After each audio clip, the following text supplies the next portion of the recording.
Conference, please welcome as our next speaker to the stage our fantastic new Home Secretary, Shabana Mahmood.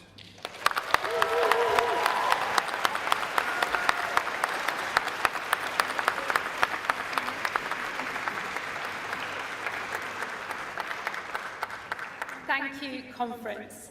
It is an honour to address you for the first time as a Labour Home Secretary.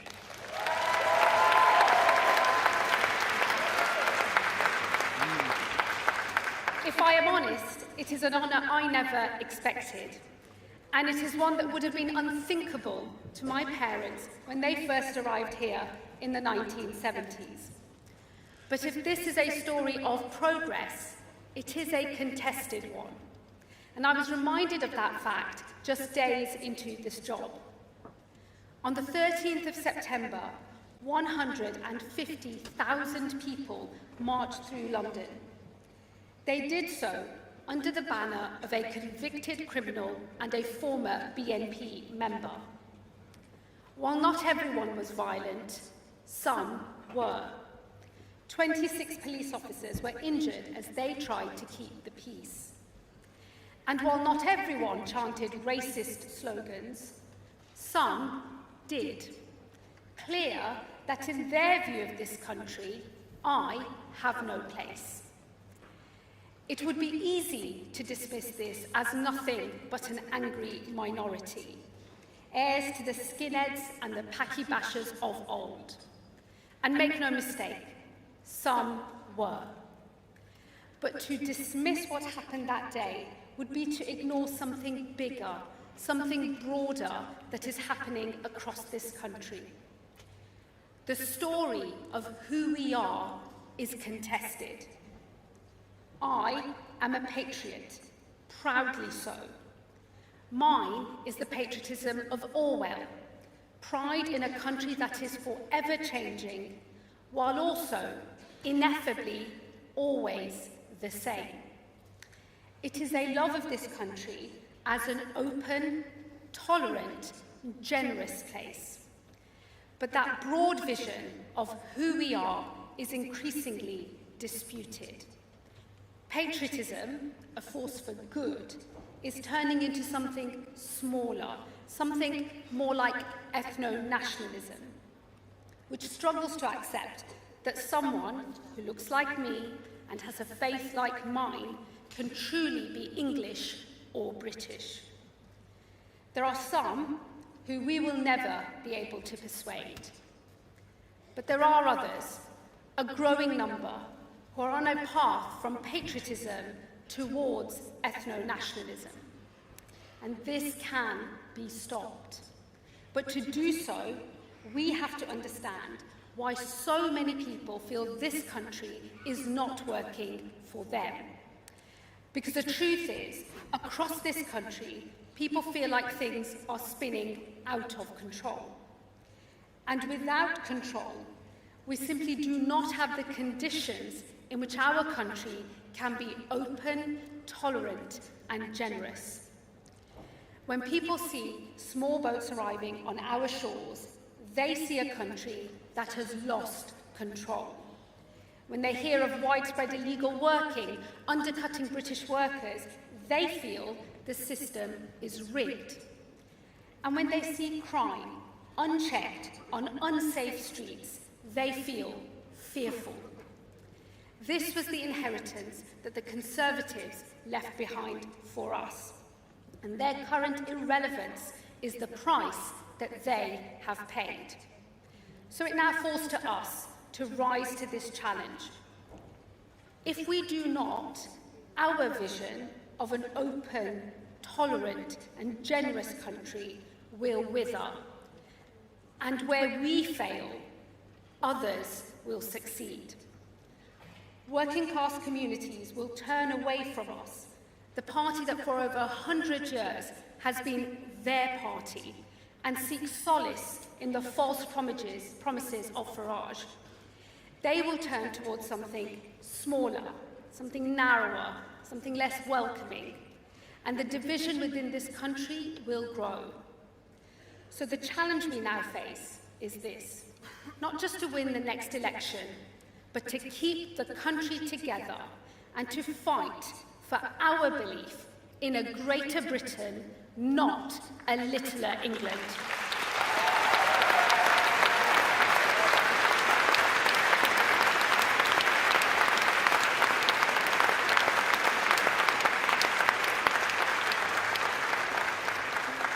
That work begins at our borders, where we must restore order and control. We will always remain a country that gives refuge to those who are fleeing peril. But we can only be open to the world if we are able to determine who comes in and who must leave. And it is clear there is more work to be done. On my second day as Home Secretary, over 1,000 people arrived by small boat. But the deal with the French, agreed by my predecessor, Yvette Cooper, marked a historic step forward. Yvette, we all owe you our thanks.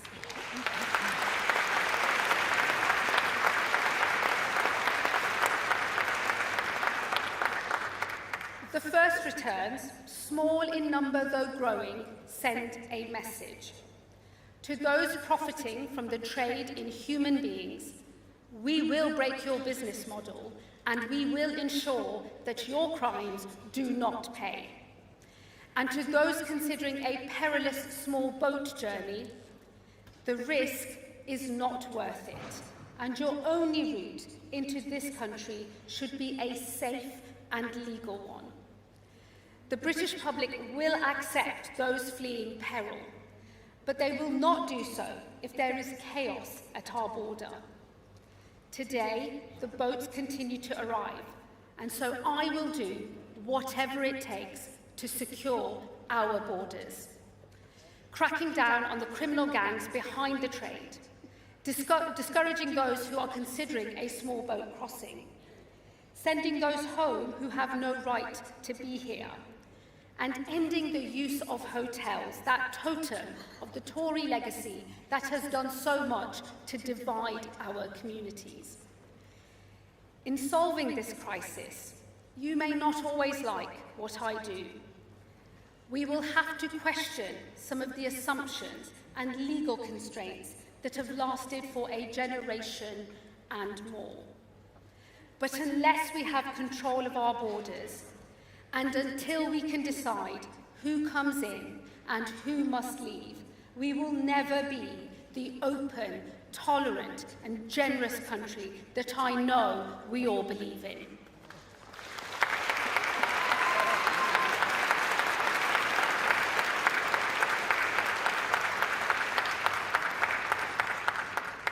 While small boats are the most visible sign of a loss of control, they are not the only one. This country has always welcomed migrants, like my parents, who came here in pursuit of a better life, who worked hard, contributed to this country, and in time became a part of it. But in recent years, under the last Conservative government, the scale and the speed of change, as well as the nature of it, has frayed trust and eroded public confidence. Between 2021 and 2024, we saw over 2.6 million more people enter this country than leave it. And this included widespread abuse of Boris Johnson's health and social care visa, which saw 710,000 people arrive here. Far too many have been able to enter this country and disappear into the black economy, a rank betrayal of the Tories' old promise that they would take back control. If we are to preserve our openness to migrants like my parents, then we need a system that is fair to those who are already here. That means cracking down on illegal working that undercuts British workers. It means ensuring hiring practices are fair, forcing companies to fund training for homegrown workers if they are hiring from abroad. Crucially, it also means setting rules that ensure contribution to this country is a condition of living here. Because I know that the British people welcome those who come here and contribute, but contribution is a condition of that welcome. For that reason, we will soon increase the time in which someone must have lived in this country to earn indefinite leave to remain from 5 years to 10. And we will be consulting on this change soon, and as part of that consultation, I will be proposing a series of new tests, such as being in work, making national insurance contributions, not taking a penny in benefits, learning English to a high standard, having no criminal record, and finally, that you have truly given back to your community, such as by volunteering your time to a local cause. Without meeting these conditions, I do not believe your ability to stay in this country should be automatic. Some will be able to earn an earlier settlement than 10 years based on their contribution, while others will be forced to wait longer if they are not contributing enough. In some cases, they will be barred from indefinite leave to remain entirely. The British people have always welcomed those who come here, who work hard, and who give back. Time spent in this country alone is not enough. Just like my parents, you must earn the right to live in this country for good. If you do, I know this country will welcome you. Order at our borders, a fair migration system. These are necessary conditions for an open, tolerant, generous country. But they are not the only ones. Where a nation is fearful, it turns inwards. When we feel safe, we can look outwards. So safer streets make for stronger communities. And that's why we must focus policing on the issues that matter, like knife crime, which tears so many lives apart, and the scourge of violence against women and girls. In some areas, we are making real progress. The levels of violent crime in this country are a fraction of what they once were. But I know it does not feel like things are getting better in many communities across our country, where crimes like shoplifting and antisocial behaviour, which tear at the fabric of a local community, seem to be committed without consequence. So it is right that we focus on neighbourhood policing, with 3,000 more neighbourhood officers by 2026. We must reform policing to ensure that forces are able to focus their efforts on the crimes the public care about the most. And to rebuild confidence in our forces, we must prove the impact that good policing can have on a local area. This year, forces across the country led a summer of action, tackling street-level crime in 600 locations. This saw more visible police patrols, more undercover operations, more fines, more protective orders, and more arrests. On the back of that success, this year, we will launch a new winter of action. Forces across the country, in partnership with local businesses, will target shoplifters and antisocial behaviour during the busiest weeks for all retailers. Once again, we will reach hundreds of locations and tackle the offending that wreaks havoc on our high streets. I am a rare Home Secretary, perhaps the only one whose first job was behind the till in my parents' corner shop. I know there is nothing low-level about shoplifting.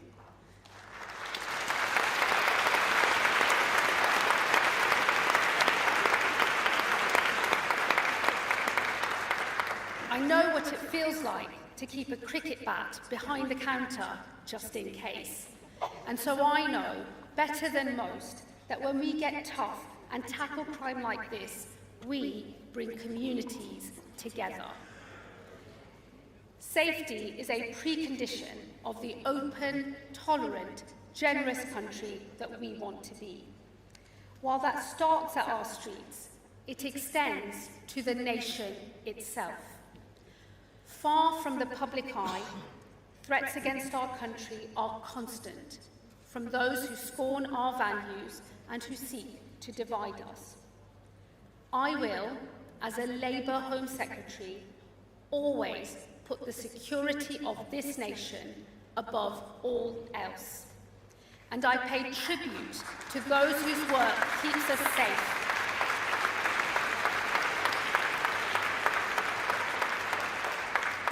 I pay tribute to those whose work keeps us safe, but whose successes are often hidden from public view.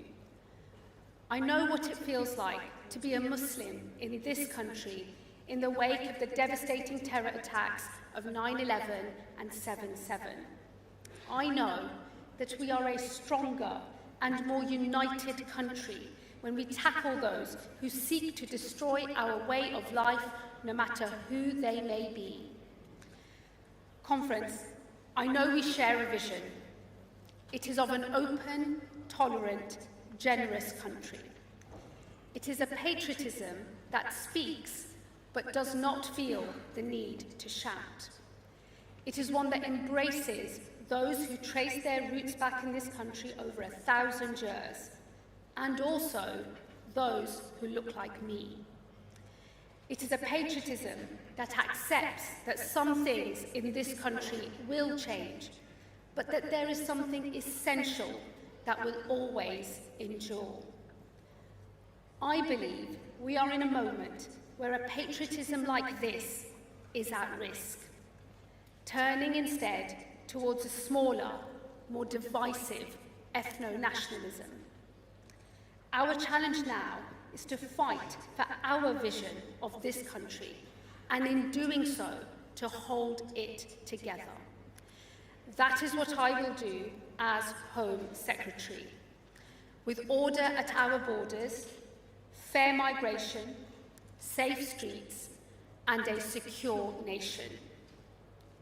Some may describe me in the coming months as a tough Home Secretary. Perhaps that is true. But let it never be forgotten that I will be a tough Labour Home Secretary.